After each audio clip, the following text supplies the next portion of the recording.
jërë ngeen jëf ko xamul rek ñu tëye sa loxo wiccax ba mu set seppi sànni l'observateur nañu noone le président Macky Sall doxalee ci dépensé ca palais ba ubbil yéenekaay bi gundaa ndaataata lax gamoon ca présidence de la république yéenekaay bi mi ngi ñuy xamal ne président de la république dakkal na ko fuy journal bi sukkandiku ba tax mu jox ñu xibaar bi moo di ci projet de loi finance 2021 ak i coppite ki joyende yu bari yu ci am li ñu naan crédit de paiement jële nañu ko ci 78 milliards 499 millions gi mu ne woon wàññi ko ba ci 68 milliards 162 millions personnel ba ca cabinet bi njiit réew mi seeni dépense wàññi nañu ko dévaluation gu rëy la Macky Sall di dunduloo gaayam ya ca pale ba gaay yi parti socialiste yi Walfadjri nee nañu njuum ak nooxóor yi leen di faral di féewale ñoo ngi leen di rogo jeeru guddi yu ñu toll parti bi aw na yoonu yëngu ndax Serigne Mbaye Thiam ci tànki Aminata Mbengue Ndiaye la nekk dakkal intérimam jël parti socialiste jiite ko loolee la bëgg ñu dégg kenn ci cadre parti socialiste yi muy yëglu di wax ne Serigne Mbaye Thiam na nuppalu ndax duñu ko masalalal tapirous ñoomu neen ñoom socialiste yi si du quotidien gis na ne ñoom la PS face au PS Aminata Mbengue Ndiaye ci bii boor Serigne Mbaye Thiam ci bee boor Alioune Ndoye taxaw ci wet ga di leen génnu bëtu docteur Maurice Soudieck Dione bu université Gaston Berger bu Saint-Louis di leeral ci xët mu njëkk Sud Quotidien ne parti socialiste aw na yoonu sànko te li ko nar a jur moo di ña ca nekk seen jëmi bopp lañ jiital ginnaawal projet parti bi les éco nañu Serigne Mbaye Thiam salfaañe ne parti socialiste ginnaaw bi mu fësalee yéeneem ngir jiite PS Bounama Sall secrétaire général Séné socialiste di wax ci yéenekaay bi ne Serigne Mbaye Thiam ak li mu def ni wute wut ak doxe parti bi ginnaaw jam ko paaka ginnaaw Mamadou Mbodj Diouf ne ko waaye nag ak lu man di xew dafa jot ngir ñu tànnal parti socialiste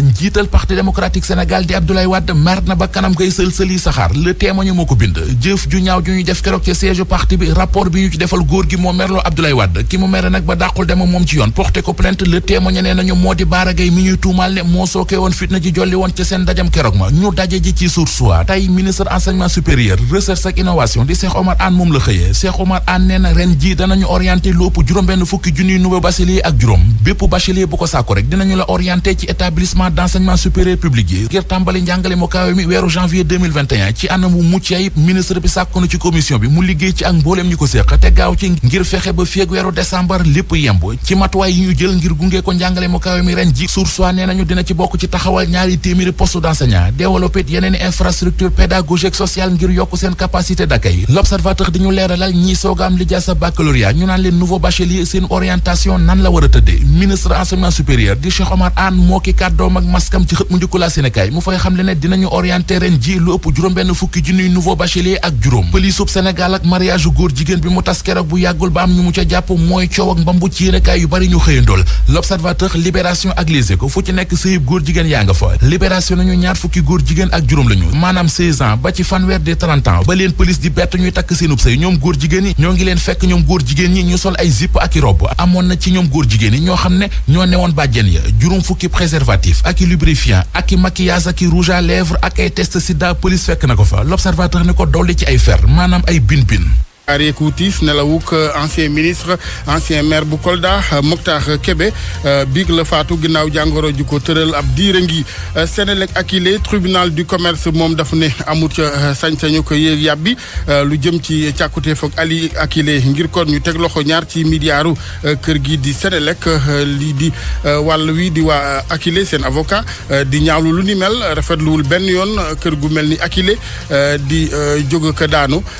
kër gu rëy ni Senelec war ko jural kon ak cooxe ba ci lenn ci chômage ñee li liggéey katam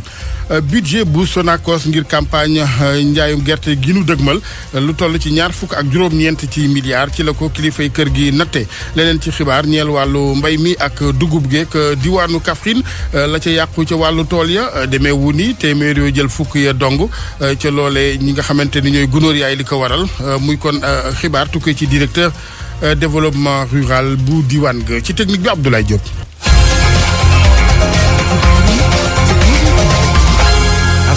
jërë ngeen jëf ci ànd beeg RFM ñu ngi Ndakaaru Médina rue 15 angle Corniche immeuble El Hadj Eli Mandour ñu tàmbalee xibaar yi ak wutis génnuk àddina ancien ministre Mokhtar Kébé nekkoon na jamono ministre environnement naka noonu it ministre communication ci jamono yi nguur gu parti socialiste biig la nelaw ca diwaanu Kolda ga mu nekkoon ni jamono it maire moom journaliste ba woon nekkoon it ambassadeur ci réew yi ci bari ci mel ni Gambie ak Sierra Leone biig mu génn àddina ginnaaw jàngoro ji ko yàgg tëral ci juróom-ñett fukkeelu atam ak ñeent ñu koy jaale njaboot gi ñaan suñu borom subhaanahu wa taala xare ko aljanna. RFM rajo askan wi. wàllu xibaar bokk na ci ab diggante Senelec ak Akilee ci wàllu yoon tribunal du commerce moom amul compétence gi ngir daal di ca àddu mu ne lu jëm ci yëkkateem déet ab loxo ñeel koppari kërik Senelec ñaar ci milliards ni ko Akilee sàkk woon loolee nag ginnaaw taxawaay gi ñi nga xamante ni ñooy Akilee avocat mi rafetlu wuñu benn yoon loolee néew doxalin kër gu ni demee di jóg ko daanu ñu war ko nësaxal ba ci ñàkkum xëy ak yeneen ci moom kenn ci seeni avocat maître Abdou Dialy Kane ak Macoumba Bey ngay liggéey ak nit ba jékki saay rek tàggu woo ko tëb rek ne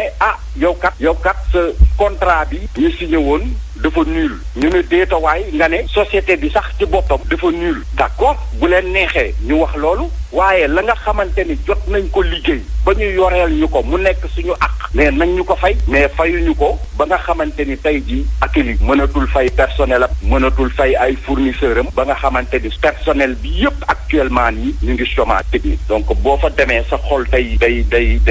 fees sa xol day jeex ndax ay sénégalais ay ndawu sénégalais yu ñëw seen dëkk taxawal société bu mel nii société bu nga xam ni dafa def ay preuve am ba Senelec gis ni ñii kat amal nañu njëriñ réew mi ñu soogay xaatim ay contrat ak Akilee moom dëkk bu ñuy waxu émergence ki yu ma xamul mënoon nañu doxale neneen ñu dul noonu mais li ma leen di wax daal lenn la mooy yuux dina jib fañ ko foogewul Senelec dina ñàkk fii ci Sénégal dina ñàkk fi Abidjan également parce que procès bi du doon Sénégal rek am na juróomi procès yi nga xamante ni ñu ngi ci Sénégal tey benn bi moom la ñu àtte Senelec la mu bëggoon amu ko li ma leer ba leer mooy li mu bëgg du ko am fii du ko am tamit Abidjan te am na procès bu nga xamante ni Abidjan rek la mën a am munul am fii avocat Akilee maître Abdou Dialy Kane RFM jéem a jokkoo ak avocat bu société nationale d'électricité Sénégal di Senelec maître Moussa Félix Sow waaye jokko bi anto gul leneen ci xibaar ñeel ndàmpaay yi ñi nga xamante ni projet énergie OMVG daf leen laal ci jotagun ca yooyu ndàmpaay donte nag téeméer yooyu ca jël juróom-ñeent fukki ak juróom jot nañu des na kon wàllu weneen ne ay dossier Abdou Diouf Junior la ñu ci àndal ci leeral Abdou Diouf Junior di envoyé spécial bu RFM ci délégation OMVG bi ne ci tournée ci chantier ligne d'interconnexion électrique yi nga xamante ni ñoo ñeel kuréel gii di OMVG. projet bi dina laal ay bërëb yoo xam ne ci xolu nit ñi la jàpp moo tax ñu war a góorgóorlu bu baax a baax ba lépp loo xam ne ndàmpaay la ñu mën leen ko yeggee ci anam yi gën a gaaw Alioune Badara Mbengue mooy gouverneur bu Kaolack. da ngay gis ne fi mu traversé yëpp dafa bëri ay obstacle te du obstacle yu yomb ay tool yu am solo ay cimetière ak ni cimetière représenté ay lieux sacrés la pour nga dévier ko di indi problème parce que ligne bi déjà dañ ko tracé li nga mën a am rek mooy nga jéem a waxtaan jéem a négocier. projet énergie bu OMVG boobule am na ñoo xam ne ba léegi jotaguñ ci seen i ndàmpaay donte sax ñu néew la Babacar Ndaw di wax ne def nañ ci jéego yu am solo moom mooy secrétaire général bu OMVG. li nga xam ne moo concerné Sénégal compensé nañ lu mat 85% mu tollu ci ay ci presque 800 et quelques millions de francs CFA bu dee zone yi Kaolack bi à peu près ñu ngi compensé 340 millions alors que normalement 360 millions lañ prévoir. ay gox-goxaan yu bëri nag daañu jëriñoo ci boobule courant rawatina ci diwaan yu Kaolack ak Kaffrine Alioune Badara Mbengue. dinañ ci gis njëriñ parce que xam nañ fu mel ni fi muy jaar nii département Guinguinéo dinañ ko gën a mën a renforcer département Nioro dinañ ko gën a mën a renforcer. am na yeneen xeetu énergie yoo xam ne ligne interconnectée bii dina tax ñu mën caa jot Babacar Ndaw. non seulement Sénégal dugg ci réseau daf ñuy permettre ñun itam ñu mën a développer suñu interconnexion bi ak itam permettre Sénélec moom itam fexe ba centrale yi nga xamoon ne amoon na ko mu xaw a isolé ñu dugal ko seen réseau ñoom itam. projet énergie bu OMVG dafay taxawal benn ligne d'interconnexion boo xam ni dina laal ñeenti réew yi ci mel ni Gambie Guinée-Bissau ak Sénégal Abdou Diouf Junior ci yoonu ligne interconnectée bu OMVG ngir RFM. jërëjëf Abdou Diouf Junior directeur général bu Sonacos ba tey la mu waxoon ca la ne lu jëm ci wàllu gerte gi nu fi bay ren yëpp daanu ko jënd ñoom Sonacos am nañu financement di koppar yu leen di gunge toll ci ñaar ko juróom-ñeenti milliards ngir campagne njaayum gerte ren gi Abraham Paul Pouy. jënd lépp li nga xam ne dinañ leen ko jaay jëm ci wàllub gerte loolu mooy objectif bi nga xam ne Sonacos am na ko ci campagne agricole at bile Modou Diagne Fada moom mii nekk directeur général bu Sonacos nag di xamle ne jël nañu matuwaay yépp ngir ñu mën a réussir campagne bile. ñaata tonnes la ñuy xaar nag duñ fi nekk naan 150 000 lañ bëgg ak 200 000 dañu wax ne luñ ñu jaay ñu jënd ko kon jarul joxe lim lépp lu nga xam ne daal ay opérateur jëlee nañ ko ci àll bi indi ko ci usine Sonacos yi Sonacos jekk na pour jënd ko. lu jëm ci wàllub jënd gerte gi nag directeur général bu Sonacos di xam la ne xaalis bi moom lépp daanaka yemb na bu producteurs yi am benn njàkkare. fexe nañu ba financement yi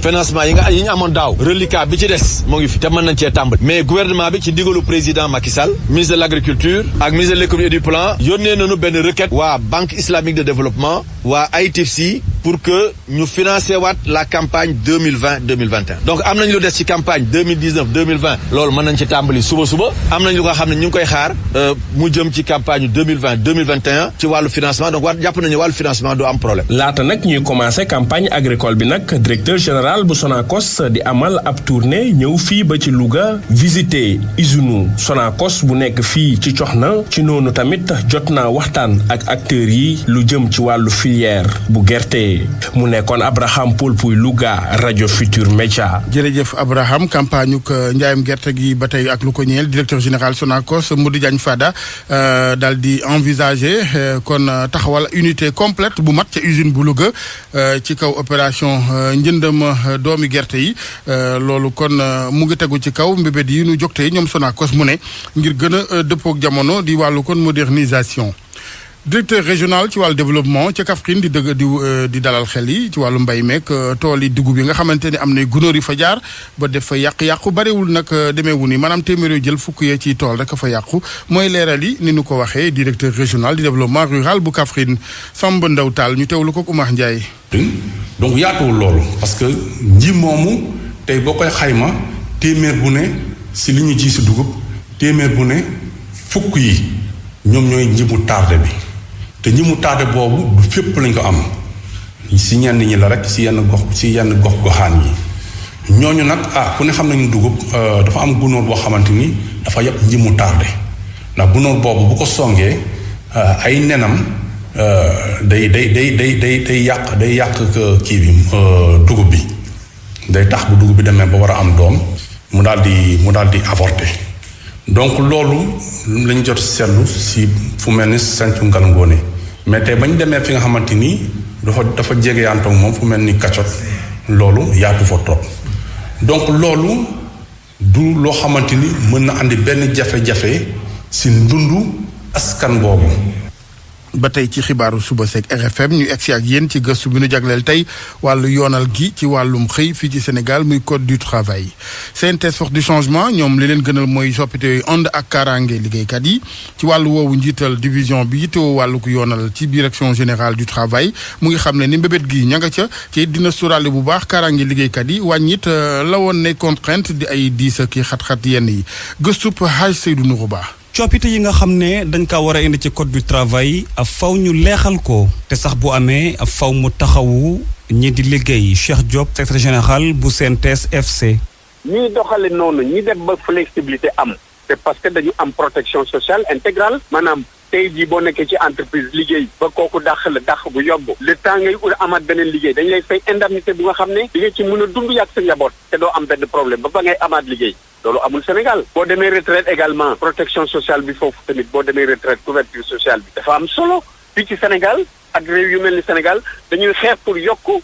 at yi ñuy liggéey gis am na ñuy wax 65 ans ak 70 ans donc loolu dafa tekki ne dem retraite fii daanaka moo xaru benn la mbas mi am na lu mu wone parce que li mu wone mooy télétravail moom il faut que ñu bàyyi ko xel naka lañ koy doxale ci suñu arsenal juridique bi naka lañ koy ciy dugale naka lañ koy ciy boole. poñ yi nag ñeel boobule réforme ñu ngi koy jàngat bu baax a baax ki jiite division législation ak étude ca direction générale du travail moo ko xamle mu fi sax wax yenn ci yooyu les poñ Massar Gaye yombal entreprise yi tamit ñu mën a créer liggéey ba nga xam ne créer emploi ba nga xam ne liggéey bi dina gën a mën a yomb ci ñu koy wër loolu bokk na ci piste bu nga xam ne bokk na ci njëkk te bi gën a am solo bokk na ci aussi mooy tamit jéem a tamit renforcer tamit tuuti li nga xam ne moo jëm protection bi nga xam ne moom lañ war a am moom lañ jox tamit travailleur bi fexe tamit ba tamit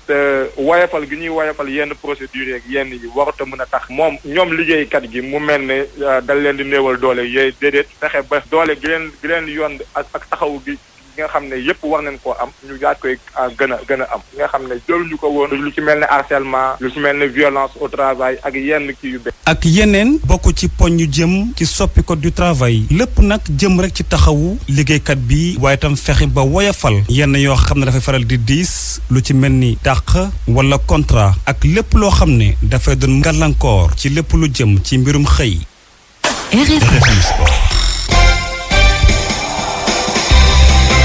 sport geeg Youssouf Bodian maa ngi lay ziar Youssouf. ñu tàmbalee football beeg saison bu bees bu Ligue des champions européenne tey jii lay tàmbali am na ci joueur Sénégal yu bari ci yëngu. fukk ak ñaar lañu gaynde yu Sénégal ñoom sax ñoo gën a bëri ci doomu Afrique yi toll ci juróom-benn fukk ak ñeent yi war a bokk kon ci Ligue des champions boobule Sénégal kon moo jiitu Maroc bi am juróom-ñeenti joueur Edouard Mendy mi wér ginnaaw gaañu bi mu amee ci équipe nationale mu ngi ci groupe Chelsea dalal FC Séville moom moo yor trophée Europa League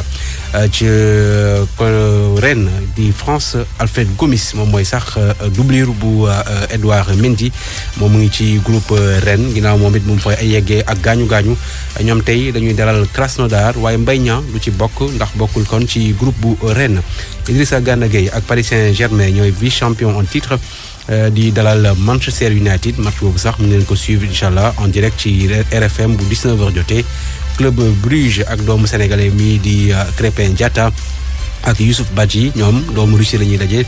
di Zenit Saint-Pétersbourg Demba Ba ak Istanbul Başakşehir di club bu nekk ca Turquie di fekk ca Allemagne Rasenball Leipzig Demba Ba nag 35 ans moo ëpp at ci joueur africain yi nga xamante ni dañu soobu ren ci Ligue des champions boobule première journée bi match yi yëpp tey ci mardi bi bu 19h jotee lay doon ci Ndakaaru. première demi-finale bu coupe confédération africaine joué nañ ko démb. ak duel bi nga xamante ne amoon na diggante ñaari club yu Maroc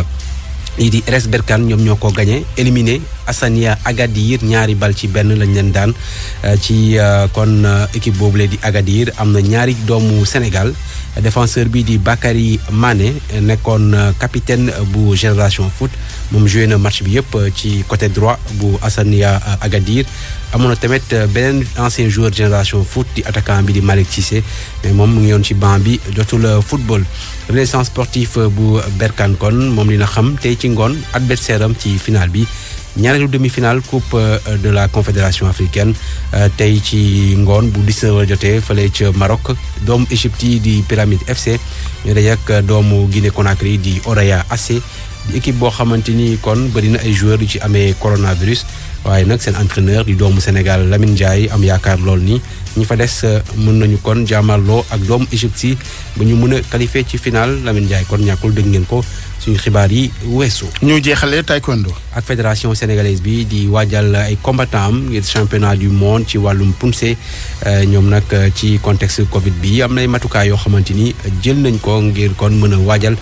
seen athlètes yooyu lee te wàññi risques yi ñu ànd ci ak ki jiite fédération bi di Balla Dieye ci jokkoom ak Maladji Diagne. mën nañ ne saison bu xaw a spécial la parce que Covid bi moo tax fédération mondiale de primé compétition yu bëri mais n'empêche que am na yenn compétition en 2021 lu mel ni championnat d'Afrique yi nga xamante ne junior yi war a am fii ci Sénégal au mois de septembre am na ay championnat d'Afrique senior war a am ci Tunisie et aussi y a les championnats du monde POUMSE mooy combat imaginaire yi ñu daan def ay comme ñu koy wax ci karaté kata yooyu dina am ci mois de novembre bi mais formule bi sax dañ ko changé parce que dañ koy def ci moo waa Zoom c'est-à-dire que à distance lañ koy defee te loolu ñun fédération bi teeloon nañ ci jël ay matukaay looloo taxoon suñu coach yi doon entraîner Zoom plateforme bi donc suñu athlètes yi démarré nañ seen entraînement yi day mel ni championnat du monde la ñu nekk mais ñoom dañuy nekk fi Sénégal di compétir juge yi tamit di leen évaluer par rapport ak seen yeneen morom yi nekk ci dëkk bi def nañ ci ay tests am na compétition yoo xamante ni day am presque plus de 100 et quelques pays participer ci plateforme yooyu noonu donc mun naa ne looloo tax fédération bi teel na jël ay matuwaayam teel na anticiper pour bañ yu mel ni mu bett ko looloo tax nag démarré nañ entraînement équipe nationale yi jël nañu disposition yi 2021 am nañ championnat d'Afrique cadet junior championnat d'Afrique senior en même temps aussi y a les Jeux olympiques de Tokyo 2021 yi nga xamante ni am nañ benn athlète paralympique boo xamante ni dafa qualifié te yàlla def nañu actuellement nu ngi ci préparation am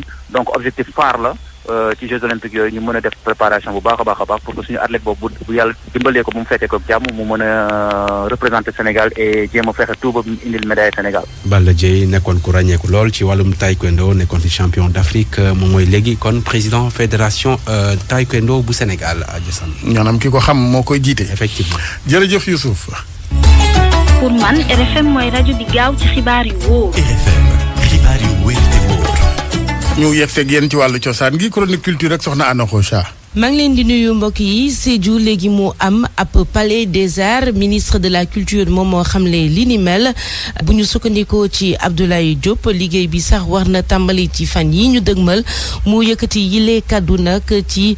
jamono yi nga xamante ne mu ngi doon joxe ab soutien waa UCAS band bu Sédhiou. UCAS doit continuer encore la formation le renouveau. UCAS dafa war a nekk di wéy ci tàggat bi parce que dañoo bëgg a déglu yeneen mbir yu bees suñuy wax wayu tourisme du tubaab bi dañu ñëw fii rek ngir xool plage yi mbirum aada ak cosaan it am na si wàllu bu baax a baax te ci mbir moomu taxaw nañu ngir mën leen jàppale ngeen yóbbu mbir yi ci kanam te it ab matériel dafa mel ni rek ak kër bu ñu toppatoo lii dañ ko war a jël sàmm ko xam naa it am nañu benn jafe-jafe ci biiru commune bi mooy maanaam fu ñuy defee spectacle waaye loolu dafa war a dagg am na benn marché bi nga xamante ne xaatim nañ ko ci mbir moomu am benn espace culturel bu ànd ak jamono ngir ñëpp mun si woon seen bopp maanaam def benn palais des arts fii nii ci Sédhiou tey maa leen di jox suma kaddu boobu su demee ba pare tey tuuru UCAS Band Jazz lañ koy jox. des arts va porter, je vous le jure, le nom de l'UCAS Band Sédhiou. réseau bi ëmb